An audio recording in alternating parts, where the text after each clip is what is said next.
So welcome guys in our YouTube channel. साथियों, हम लोग पढ़ रहे थे प्रेजेंट इंडेफिनिट टेंस का इंट्रोगेटिव सेंटेंस मींस प्रश्नवाचक वाक्य। तो साथियों, आज इसमें हम और आगे के कुछ रूल समझेंगे कि जो कि इंट्रोगेटिव सेंटेंस को कंप्लीट करेंगे।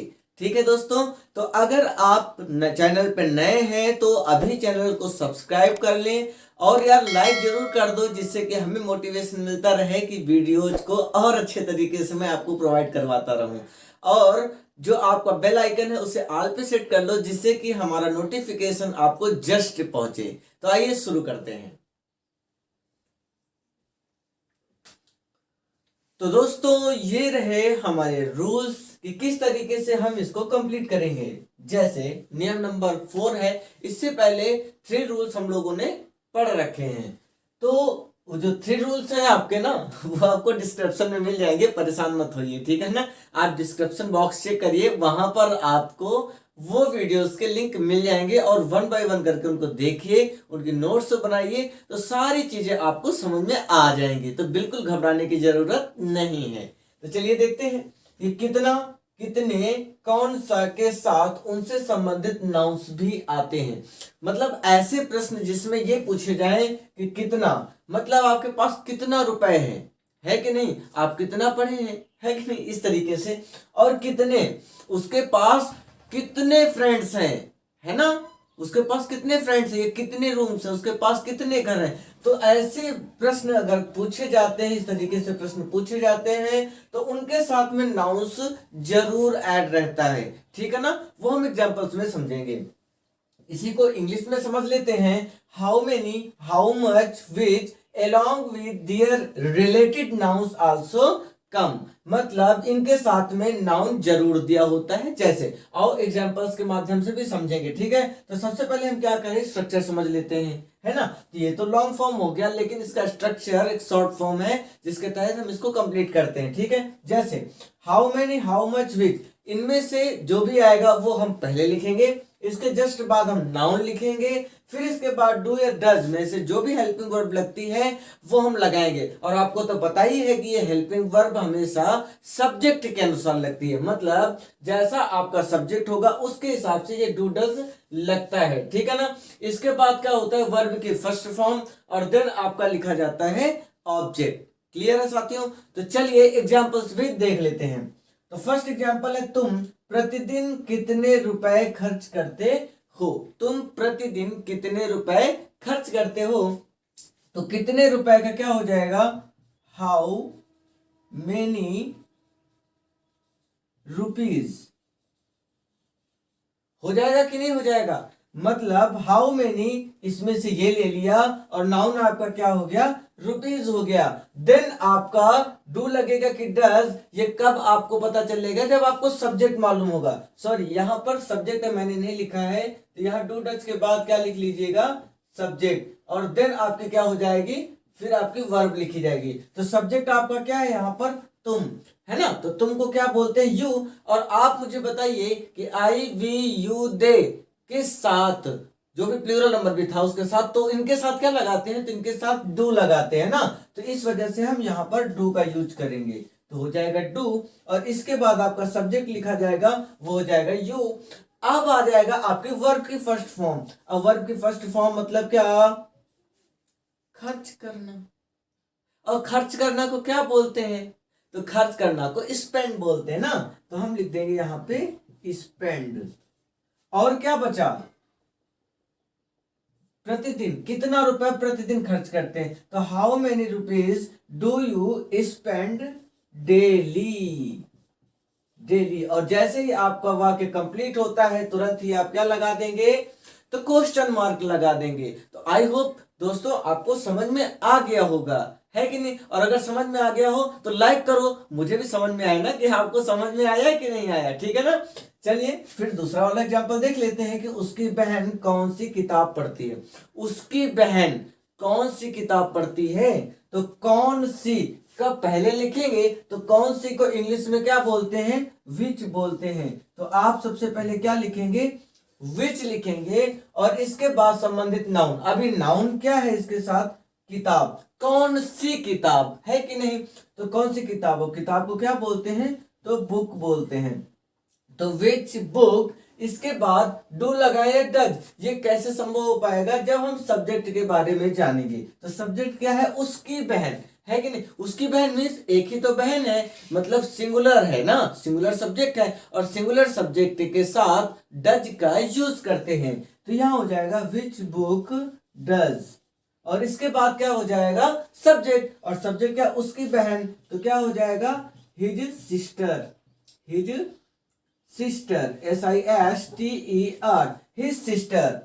ओके, अब इसके बाद क्या लिखा जाएगा, वर्ब के फर्स्ट फॉर्म, और वर्ब यहां पर क्या है, पढ़ना, तो पढ़ना को बोलते हैं साथियों रीड।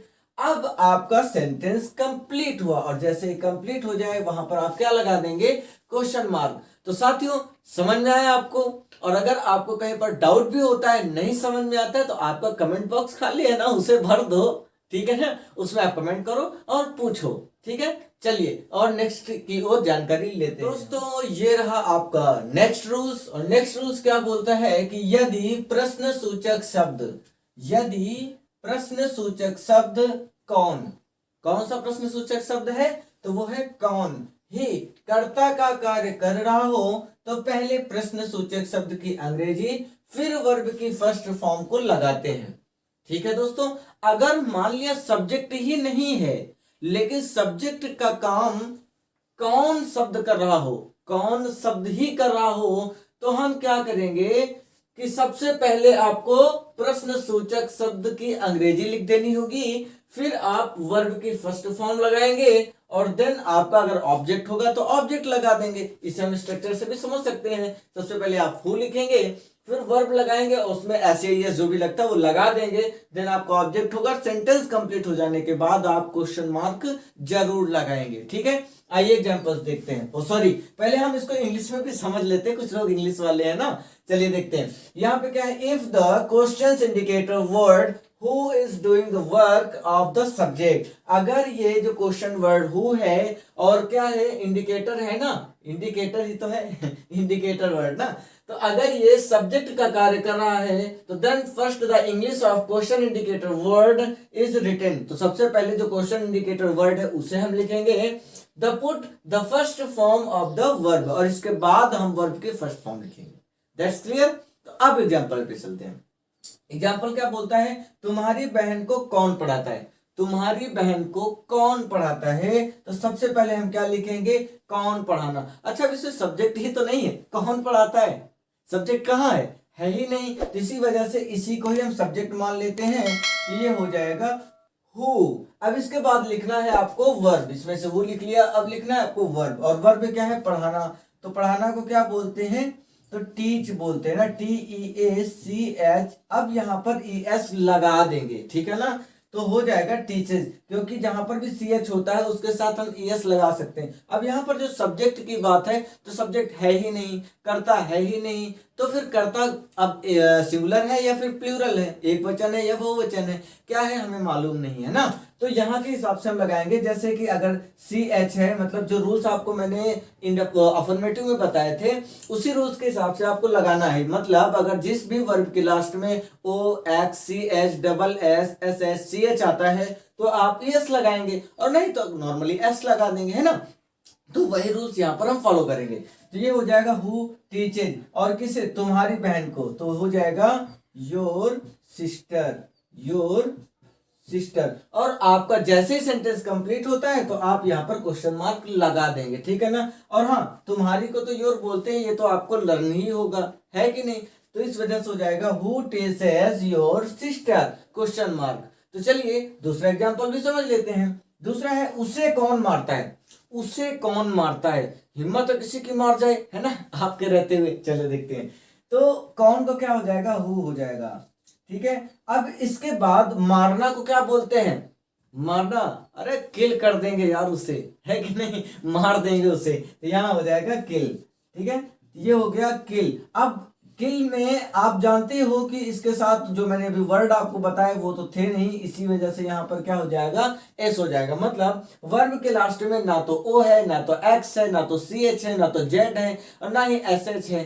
तो अगर ये सब नहीं है तो हमने बताया था ना नॉर्मल हम एस लगा देंगे, तो इस वजह से यहाँ पर हमने एस लगा के कंप्लीट कर लिया। ठीक है, अब इसके बाद किसे, उससे ना, तो उसे का क्या हो जाएगा, हिम हो जाएगा। तो ये हो गया हु किल्स हिम, और सेंटेंस जैसे ही आपका कंप्लीट होता है तो जस्ट बाद हम क्वेश्चन मार्क लगा देंगे। ठीक है ना। आई होप साथियों आपको ये सारी चीजें समझ में आ गई होंगी।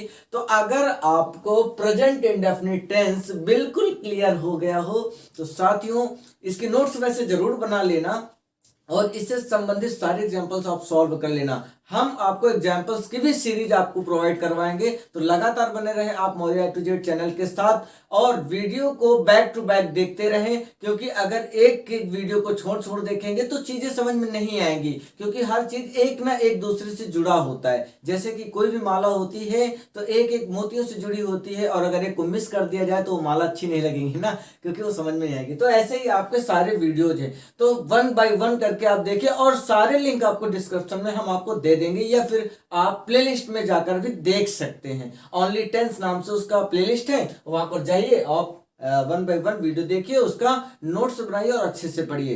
तो all the best, thank you, जय हिंद। मिलेंगे नेक्स्ट वीडियो में।